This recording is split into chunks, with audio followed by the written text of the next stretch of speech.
जे madam के लिखियो, ए दोस्त, ए ब्रादर, ए हम खून, जे पल चंड ते पहुंच जाए, गुलन जे कतल आम जी तारीख़ लिख जाए, ख्वाब हमेशा पंहिंजी सादगी जी बुलंदी तां किरनि था ऐं मरनि था। उहा औरत जेका पंहिंजे इंतज़ार ऐं असमत जे कफ़न में ख़ाक थी वई, छा मुंहिंजी जवानी हुई। अहिड़नि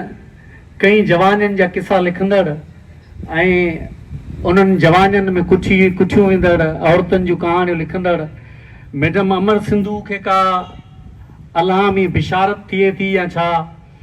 हुन जा हिन किताब में जेके 2 कालम आहिनि उन्हनि खे मूं ॾिठो ऐं उन्हनि जो मूं वञी हेठां तारीख़ूं ॾिठियूं थी कहिड़ी तारीख़ ते छपियल आहिनि। हिकिड़ो कालम आहे मलाला यूसुफ़ज़ई जी डायरी जे बारे में ऐं सवात उन ज़माने जे सवात जे बारे में। ग़ालिबन उहो 2009 में आहे जॾहिं हुन जा BBC ते जेको आहे गुल मकई जे नाले सां हुनजा जेके BBC ते कालम अचनि पिया। अब्दुल हई काकड़ उन्हनि खे जेको आहे BBC जो उतां जो मक़ामी नुमाइंदो जेको हो उहो हुनखे रिपोर्ट करे पियो। रिपोर्ट इन सेंस में जो हू हुनखे फ़ोन ते लिखाईंदी हुई, छपबा हुनजे नाले ते हुआ। मलाला यूसुफ़ज़ई जो जेको कलमी नालो हो। तव्हां उन मैडम अमर सिंधु जे तव्हां उन कालम खे ॾिसंदो 2009 वारे खे, ऐं उन खां पोइ तव्हां ॾिसंदो 2012 में जॾहिं हुन ते हमिलो थियो आहे मलाला यूसुफ़ज़ई ते, उनजी कीअं रेकी कई वई, उनखे कीअं तालिबान जेको आहे हिकिड़ो दफ़ो अचनि था हुन ॿारड़ी जी जेको आहे ॿारड़ियुनि जी हुन गाॾी खे उहो रोकीनि था ऐं हुनजो नालो वठी पुछनि था त इहा हिन गाॾी में आहे या न आहे। ॿिए ॾींहुं जॾहिं हू पंहिंजे क्लास में अचे थी ऐं सभिनी सहेलियुनि खां मोकिलाए थी, पर उन खां पोइ हू ईंदी रहे थी क्लास वठण, ऐं उन खां पोइ हुन ते इहो हमिलो थिए थो ऐं पोइ इहा सॼी कहाणी थिए थी। हिकिड़ो ॿियो अहिड़ो कालम आहे उहो बेनज़ीर भुट्टो ते आहे, ऐं उहो बेनज़ीर भुट्टो ते जेको कालम आहे उहो फेबरवरी 2007 जो आहे। ऐं जे आउं नथो भुलिजां, जेकॾहिं मूंसां मुंहिंजो हाफ़िज़ो धोखो नथो करे, 2007 में जॾहिं बेनज़ीर भुट्टो पाकिस्तान अचे पई त काविश अख़बार में हिकिड़ी सीरीज़ छपी हुई कालमनि जी, जंहिंमें रसूल बख़्श पलीजो हिकिड़े तरफ़ हो ऐं ॿिए पासे बेनज़ीर भुट्टो जी नुमाइंदगी जमील सूमरे कई पई। ऐं इहो तक़रीबन उन्हनि ॾींहंनि जो मामिलो हो जॾहिं इहा डेवलपमेंट थिए पई। जेको आहे इन खां पहिरीं जेका मुशर्रफ सां ॻाल्हियूं थियूं, उन खां पोइ जेको चार्टर ऑफ डेमोक्रेसी थियो ऐं इहे जेके ॻाल्हियूं हलनि पियूं उन दौर जूं, उहो कालम आहे ग़ालिबन। उन कालम में जेको 2007 फेबरवरी में लिखियल आहे बेनज़ीर भुट्टो ते मैडम अमर जो, उन कालम खे ॾिसी मूं उनजी वञी तारीख़ जॾहिं ॾिठी त मूं जॾहिं उनखे पढ़ियो पियो मूंखे ईअं पियो लॻो त अहिड़ो जुरत सां कालम सिर्फ़ु बेनज़ीर ते या 18 अक्टूबर खां पोइ लिखी सघिजे थो या 27 डिसंबर खां पोइ ई सिंध में लिखी सघिजे थो। उन खां अॻु में बेनज़ीर भुट्टो ते ईअं उन जे पासे थी बीहण ऐं उनजो जेको उन सां जेको सिन्फ़ी तासुब जेको इख़्तियार कयो वियो, अॼोकी गैदरिंग में मूंखे ईअं लॻे थो त बेनज़ीर भुट्टो जो कालम असां वटि काफ़ी माण्हुनि जेको आहे इन ख़ौफ़ ऐं इन डप में हुनजो रेफरेंस न ॾिनो या कोट न कयो त अञा ताईं बि सिंध में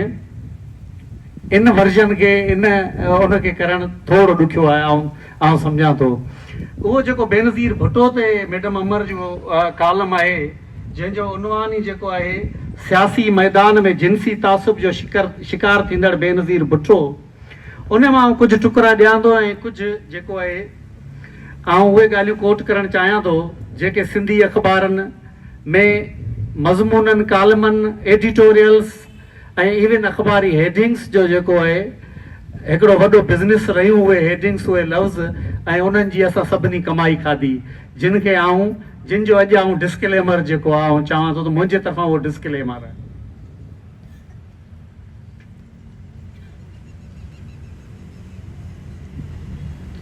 हिन में हिकिड़ो ॿ रेफरेंस सिर्फ़ु कोट कंदुसि। अहिड़ियूं ॿियूं समूरियूं ख़ासियतूं संदसि औरत हुअण जी भेट में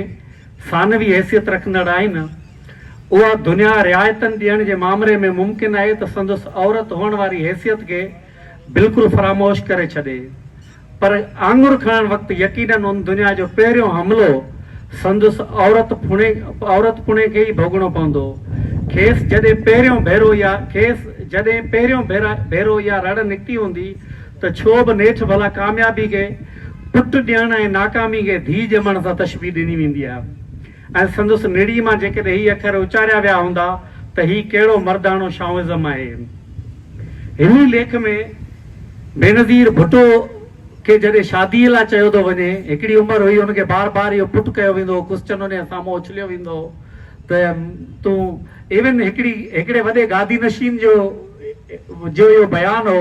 त बेनज़ीर भुट्टो खे हाणे शादी करे छॾणु घुरिजे। सवाल हुन खां को ॿियो सहाफ़ी तरफ़ां कयो वियो, पर हुन फ़ख्र या इन जो जवाबु उहो ॾिनो हो। उन ते जेको बेनज़ीर भुट्टो जो जेको जवाबु आहे, या अमर सिंधू जी जेको हुन में ऑब्ज़र्वेशन आहे, मैडम अमर सिंधू हुन में लिखियो त इहो साॻियो सुवाल केतिरनि गैर शादीशुदा मर्द सियासतदाननि जे साम्हूं उछलियो वियो आहे त हाणे तोखे शादी करे छॾणु घुरिजे।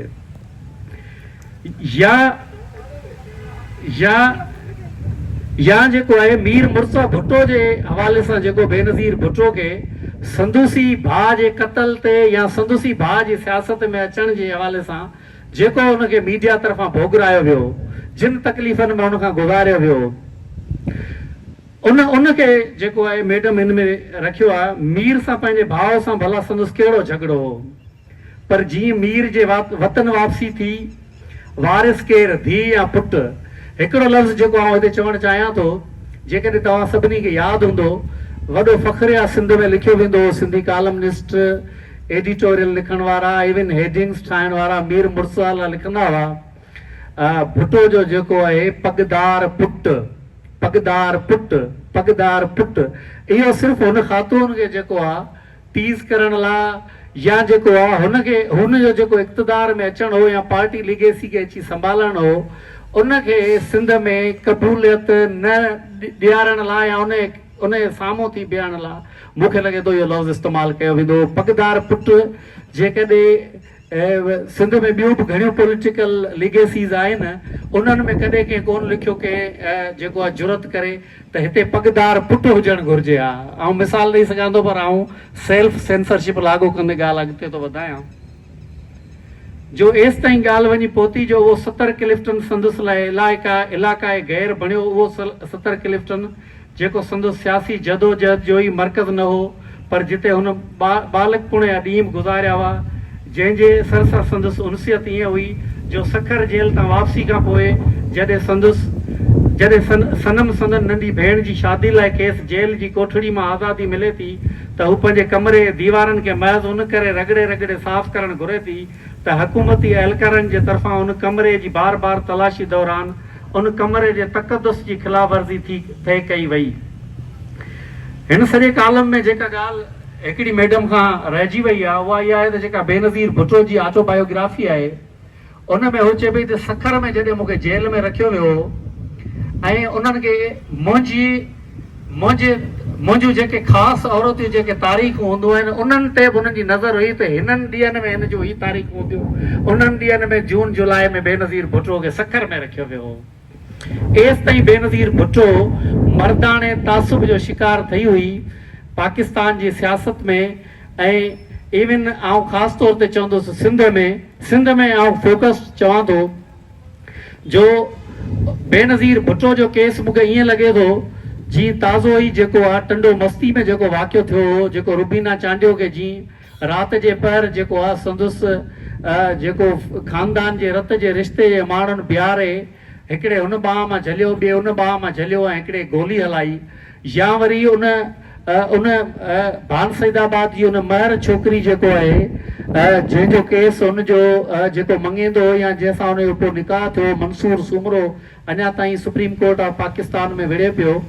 उन केस जूं जेके जजमेंट्स आहिनि, इवन हाई कोर्ट जी जेका जजमेंट आहे या हेठी कोर्ट जी जेका जजमेंट आहे, उहे जॾहिं तव्हां ॾिसंदो त उहा यूनिवर्सिटी ऑफ सिंध मां इंग्लिश डिपार्टमेंट में लिटरेचर पढ़ियल छोकिरी आहे, ऐं उनखे संदसि भाइरनि ऐं संदसि चाचे जेको आहे कीअं ॿाहनि मां वरितो आहे ऐं उन खां पोइ हुन ते गोली हलाई वई आहे। उहो सॼो सीन जेको आहे जजमेंट्स जो हिसो आहे। या ही जेको ताज़ो वाक़ियो थियो आहे चौचारियो में, जेको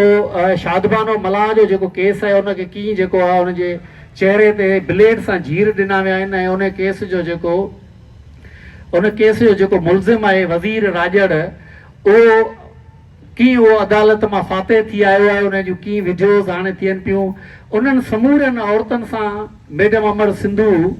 कॾहिं अस्पतालनि में नज़र आई आहे, कंहिंजा चेहरा सड़ियल आहिनि, उन्हनि जे लाइ जेको आहे बर्न्स वार्ड में बीठी आहे, किथे एमरजेंसी वार्ड में बीठी आहे। जेके दरालूम जूं जेके उन कहाणियूं लिखियूं आहिनि, उन्हनि में हिकिड़ी औरत जेका आहे जंहिंजे लाइ लिखियो अथसि टंडो लयार जी बरोचाणी, जीअं त आउं टंडो लयार जो आहियां, उनजी जेका मैडम कहाणी लिखी आहे, त उहो हिकिड़ो जेको कालम आहे मैडम अमर सिंधू जो, आउं यकीन सां चवां थो त उहो उनजी ज़रूरत आहे। उहा हू जेका पंहिंजे पाण सां गॾु कई टुकड़ा टुटल स्लेब जा खणी घुमे पई, या उहो स्लेब सिर्फ़ु जेको आहे ॾेखारण लाइ गले में पाए कोन पई घुमे, पर उहो पाण सां गॾु जेको स्लेब खणी घुमे थी, उन जूं उन जेके सज़ाऊं भोॻियूं आहिनि, उहो ॻाल्हि चई ॾियण जी जेका हुनखे सज़ा मिली आहे। हसन दरसियो जेको शेर आहे न अहमद फराज़ ते, प्यारा पठान शाइर, ॻाल्हि दिल्ली खे चयो पश्तो में ॻाल्हि चई ॾियण जी जेका सज़ा मिली अथई, अहिड़े क़िस्म जूं जेके सिटूं आहिनि, मैडम अमर सिंधू उहो समूरो पंहिंजी राय रखण जे करे जेको भोॻियो आहे, उन जा खोड़ मिसाल आहिनि। उन इवन तव्हां हाणे बि ॾिसंदो त डॉक्टर शाहनवाज़ जे केस में उहो कीअं उनजी फैमिली, कब महके की फसल गुल, आई थिंक उनजो नालो आहे, उन में शाइस्ता आलमाणी जे केस में हिकिड़े सिंधी जे मशहूरु कालमनिस्ट जो जेको आहे ज़िक्र आहे, त उनजो उहा उन केस में कहिड़ो किरदारु अदा करे थो, उहो ॾिसी सघिजे थो अनीस हारून जे किताब में। त मैडम अमर पंहिंजे इन्हनि कालमनि में ख़ासि तौर ते जेको आहे उहो पासो ॾेखारियो आहे त सोसाइटी में असीं चवंदा आहियूं जेको जुमिलो त अदा ही समाज अहिड़ो आहे,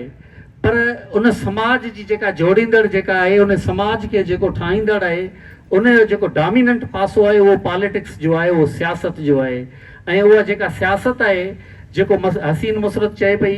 त ही जेके स्टोरीज़ आहिनि ऐवाननि में वेठलनि वटि जेकॾहिं मोकिलजनि, उहे ॾिसनि